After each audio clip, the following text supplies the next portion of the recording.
Hai guys, miner Bitcoin melakukan perubahan di dalam posisinya. Kira-kira apa yang mereka lakukan? Kita akan baca analisa on-chain ini dan ada juga technical analysis Bitcoin, MakerDAO, dan Near Protocol.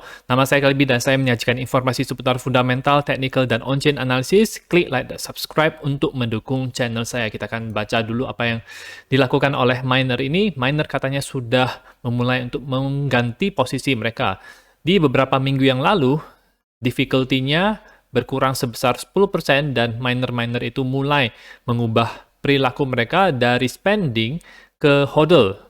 Namun, akan ada perubahan difficulty yang berubah besok. Kita sekarang mulai melihat MPI dan minor reserves yang kelihatannya mereka sudah bersiap-siap untuk melakukannya. Jadi ketika mereka tidak men-spending atau menjual Bitcoin-nya, maka Bitcoin itu melihat suatu support di range trading, dan kalau misalnya perilaku miner ini berubah lagi, maka kita akan melihat harganya itu tidak mendapatkan support dari miner. Karena semua market crypto itu sangat berkorelasi positif dengan Bitcoin, kita harus hati-hati untuk 2 minggu ke depan. Nasdaq dalam posisi level yang critical, S&P 500 juga berdasarkan bear market. Miner-miner kemungkinan bisa menjual apa yang mereka sudah tambang, yaitu Bitcoin tersebut, dan mungkin tidak akan melakukan hodl. Difficulty itu akan naik mungkin sekitar 10%, tidak ada yang berada di pihak miner saat ini, karena ketika difficulty itu bertambah, miner-miner akan mengalami kompetisi yang lebih tinggi lagi untuk mendapatkan Bitcoin, artinya mereka akan mendapatkan lebih sedikit Bitcoin dibandingkan dengan difficulty yang rendah. Jadi, posisi sekarang ini masih susah untuk para miner. Dan tentu saja kalau misalnya ada demand yang cukup, ini bukan merupakan isu yang terlalu besar ya teman-teman. Jadi kalau misalnya institusi membeli, perusahaan-perusahaan membeli, ada news yang bagus, whale membeli, maka harga Bitcoin juga bisa naik meskipun posisi miner itu dalam posisi mau menjualnya ketika difficulty itu naik nanti minggu depan.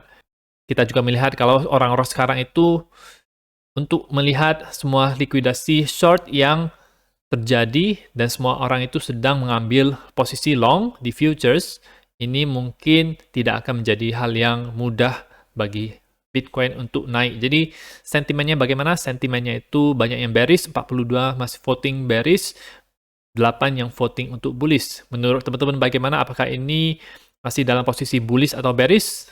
Teman-teman bisa komentar di bawah. Sekarang kita akan melihat technical analisa daripada Bitcoin USDT di exchange Binance. Kita lihat kalau Bitcoin baru saja menyentuh daerah atas yang ada di sini, jadi itu di harga 21.400-an, katakanlah 21.500. Sekarang posisi masih bisa naik menurut saya, tetapi koreksi sudah dekat ya teman-teman.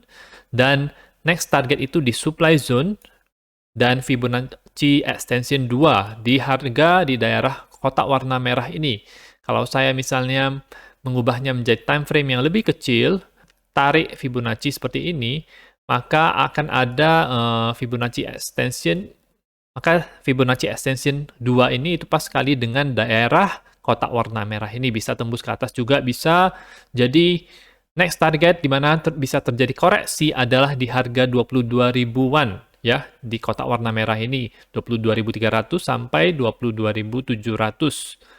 Ini akan membuat higher high, jadi ada baiknya kita kalau misalnya kita bisa ke sini, higher high kalau tembus 1.500, 1.500 ada di garis ini.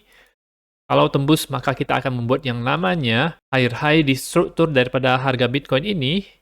Dan kalau misalnya ketika nanti ada koreksi berlangsung, kita turun seperti ini, kita membuat yang namanya higher low. Ya, jadi tiba-tiba ada pembalikan arah, whale mulai membeli lagi di daerah sini, institusi membeli, maka kita bisa naik lebih tinggi lagi. Jadi meskipun kenaikan sekarang itu cukup membuat banyak orang bullish, tetapi secara technical analysis belum terkonfirmasi bullish, harus membuat yang namanya higher low dulu di sini, baru Bitcoin itu benar-benar bullish ya teman-teman. Jadi posisi sekarang time frame kecil, dalam beberapa hari ke depan menurut saya masih bullish meskipun ada perlambatan ya, karena ini sudah dekat dengan daerah kritisnya yaitu di daerah 22 ribuan. Kalau misalnya ini lewat bagaimana, maka kita akan lihat daerah ini di video-video berikutnya. Dan kita akan lanjutkan dengan analisa teknikal daripada MakerDAO sesuai dengan request teman-teman. MakerDAO ini merupakan koin DeFi yang fundamentalnya itu baik sekali, bagus. Jadi tidak seperti CHEX ya, FTX, koin exchange lain yang bermasalah. MakerDAO sendiri tidak ada masalah ketika crash tersebut terjadi. Ketika Terra Luna, Three Arrows Capital, Celsius, Voyager, FTX, mereka mengalami masalah. Sekarang Genesis juga mengalami masalah. Tapi MakerDAO sendiri bekerja dengan semestinya. Maker ini jadi koin fundamentalnya yang bagus. Kalau misalnya teman-teman mau beli, boleh DCA juga. Karena fundamentalnya bagus, maka kemungkinan besar akan naik ya ketika bull run nanti. Sekarang berada di pola parallel channel ini, jadi sangat jelas sekali. Daerah bawahnya, daerah atasnya, resistance. Garis tengah ini bisa menjadi resistance yang kuat sebenarnya di harga 774. Masih ada kenaikan sebesar, kalau dari sini ke situ berarti sebesar 8,5%. Sedang berusaha menembus MA100 dan menuju ke MA200. Kalau kita lihat, sekarang sedang berusaha menembus MA100 yang warna merah ini dan menuju ke MA200 di 792. Bisa juga ke 792 ini. Dia sudah naik sebesar 40%. Tidak terlalu banyak dibandingkan dengan koin lain, tetapi pasti akan ada masa-masanya di mana DeFi akan berjaya kembali. Koin kedua untuk altcoin yang saya mau analisa adalah Near Protocol. Ini adalah koin layer 1 yang merupakan saingan daripada Ethereum. Ini banyak orang yang bilang bagus juga, jadi kalau misalnya teman-teman mau beli ya silakan. Tapi kalau dari saya sendiri sih tidak, karena saya memilih narasi-narasi yang akan booming di tahun 2023. Narasi yang lebih powerful menurut saya dibandingkan dengan layer 1. Kalau layer 1 saya tidak terlalu fokus di situ. Saya mencari narasi yang lain. Tetapi kita akan melihat analisanya berhasil cross di atas MA50 dan MA100. Sudah naik daripada garis warna kuning dan warna merah ini. Jadi fungsinya apa? Kalau fungsinya daripada garis MA ini adalah kita bisa melihat kalau ada perubahan tren atau tidak. Kalau misalnya harga berada di atas garis ini, maka itu mulai bullish. Kalau harga berada di bawah daripada garis ini, seperti di kondisi di Mei 2022 ini, maka dia itu akan cenderung untuk bearish ya teman-teman. Jadi selama dia masih berada di atas, maka dia itu akan bullish. Nah, sekarang ada potensi peluang terjadinya pembalikan arah, pembalikan tren. Dari downtrend itu menjadi uptrend atau naik. Ada potensi saja, jadi tidak 100% bahwa ini akan berbalik arah secara pasti, tapi ada potensinya. Dan salah satu syaratnya adalah dia harus melewati MA200 ini, yaitu yang di harga 3,154 ya. Itu adalah target MA200 dan biasanya akan ada orang-orang yang menjual di MA200 ini karena menjadi resistance yang penting ya teman-teman.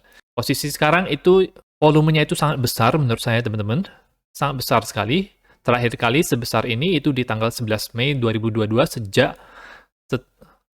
ketika dump ini terjadi, dan sekarang ini cukup tinggi. Saya lihat di candle yang satu ini ketika dia menembus MA100, jadi posisi sekarang masih bullish ya teman-teman untuk Near Protocol, asalkan Bitcoin-nya juga masih bullish. Meskipun Bitcoin sendiri ada perlambatan, dan Bitcoin juga sendiri sebenarnya sudah lewat daripada MA200, altcoin yang lain itu ketinggalan. Jadi semacam akan menyusul, jadi itu bisa memberikan indikasi kepada kita kalau altcoin yang belum nyampe ke MA200 ini, berarti kemungkinan besar dia bakal nyusul ke situ juga. Jadi itu yang kadang-kadang saya pakai ya untuk ambil posisi di beberapa altcoin. Jadi saya suka membeli altcoin yang belum pump, tapi yang altcoin lain itu sudah pump atau Bitcoin-nya sudah pump. Ada analisa daripada The National Root atau Root ini, ada suatu breakout yang dia tampilkan di technical analysis ini. Di bawah ini, gambar ini, itu akan menunjukkan perbandingan antara breakout yang sekarang sedang terjadi dengan yang sebelumnya. Oke, di mana ini dia sudah melakukan breakout daripada garis batas atas ini. Ini garis ada batas atas, batas tengah, dan ada batas bawah. Batas atasnya sudah ditembus dengan harga Bitcoin, jadi ini merupakan hal yang bullish kalau menurut pendapat dia. Kenapa? Karena setiap kali harga Bitcoin itu melakukan breakout daripada batas atas ini, maka dia akan mengalami yang namanya rally yang cukup lumayan, teman-teman. Situasinya mirip sekali dengan yang di tahun 2019, di mana terjadi breakout juga ke atas, dan kita bisa rally itu sampai ke harga 14.000 kalau tidak salah, atau naik dari harga 3.000-an, jadi naik sekitar 5 kali lipat. Situasinya juga mirip sekali dengan tahun 2015, terjadi breakout dan bertahan di atas garis short term holder cost basis ini. Jadi, probabilitas untuk memulai bull market yang baru itu lebih besar kalau kita lihat dari analisanya. Dan ada event yang menurut saya ini bisa menjadi event di mana harga Bitcoin itu dijual, yaitu Imlek di hari Minggu. Kemungkinan sell off bisa terjadi 1 hari sebelumnya atau 2 hari sebelumnya. Jadi mungkin Jumat ini, kalau misalnya harga cukup tinggi di hari Jumat ini, mungkin di situ bisa kita take profit. Itu rencana saya, apa yang ada di pikiran saya. Semoga terlaksana dengan baik ya teman-teman. Nah, itu saja untuk informasi pada video kali ini. Semoga bermanfaat. Teman-teman bisa dukung channel saya dengan mengklik like dan subscribe, dan nantikan video saya selanjutnya.